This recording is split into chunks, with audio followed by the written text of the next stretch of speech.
تاریخ میں پہلی مرتبہ ایک ایسے اس کی منظوری لی گئی چیز کی جس کو کسی بھی ممبر نے اس کو نہیں دیکھا تھا. سربمہر لفافے تھے تمام کابینہ اراکین کی کہ دستخط لیے گئے کہ اس میں ایک کنفیڈنشل لیٹر ہے اور آپ لوگ اس کی منظوری دے دیں. یعنی اس کو ہم آپ لوگوں کو بتا تو نہیں سکتے ہیں لیکن آپ لوگوں کی منظوری ضروری ہے. یہ اب حیران کن بات ہے. پرانے زمانے میں ہم یہ تو سنتے تھے کہ ہمارے جو قبائلی علاقوں میں ملک صاحبان ہیں ان سے وہاں کی انتظامیہ جو ہے وہ خالی کاغذ پہ ان سے دستخط لیتے تھے اور بعد میں اس میں جو بھی ان کی مرضی تھی جرگہ کا فیصلہ لکھ کے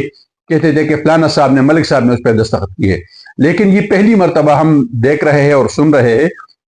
کہ پوری ریاستی کابینہ سے حکومتی کابینہ سے ایک ایسے لفافے پہ دستخط لیے گئے جو انہوں نے دیکھا ہی نہیں تھا کہ ہم کس چیز پہ دستخط کر رہے ہیں.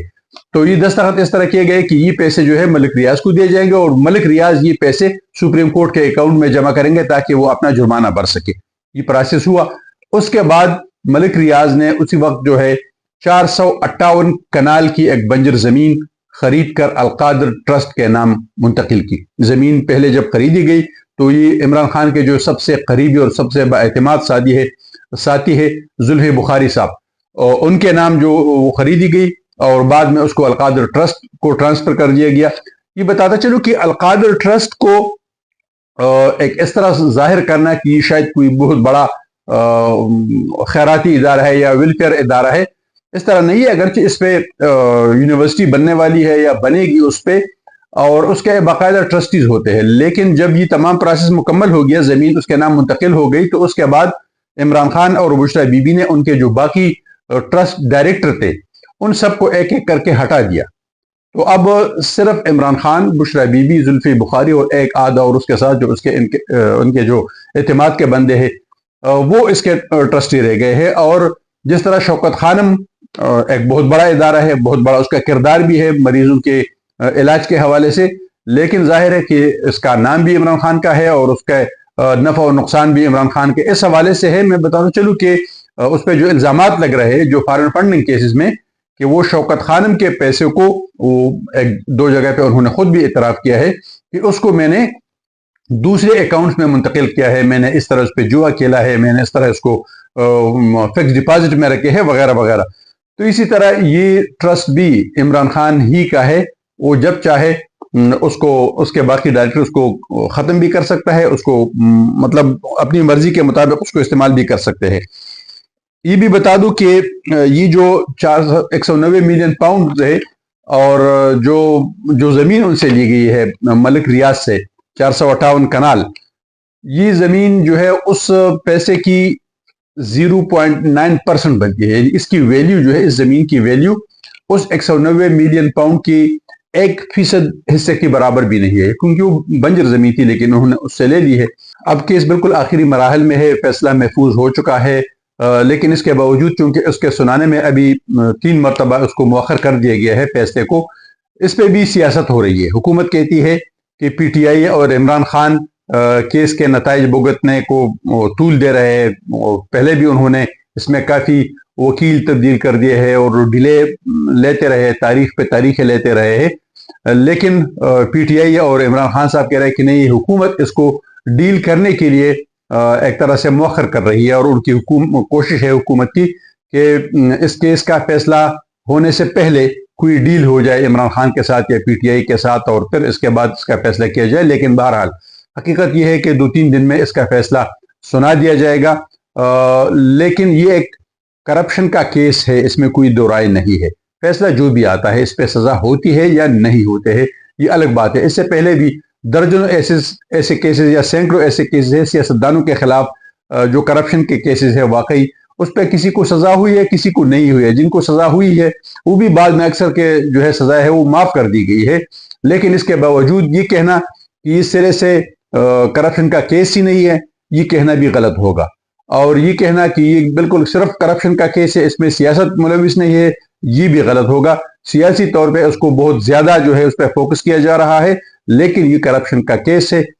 صرف میں نے اسی لیے یہ وضاحت کر دی تاکہ جو لوگ اس حوالے سے ابھی تک تفصیلات نہیں جانتے تھے ان کو تھوڑا سا معلوم ہو کہ 190 ملین پاؤنڈ کا کیس بنیادی طور پر ہے کیا چیز.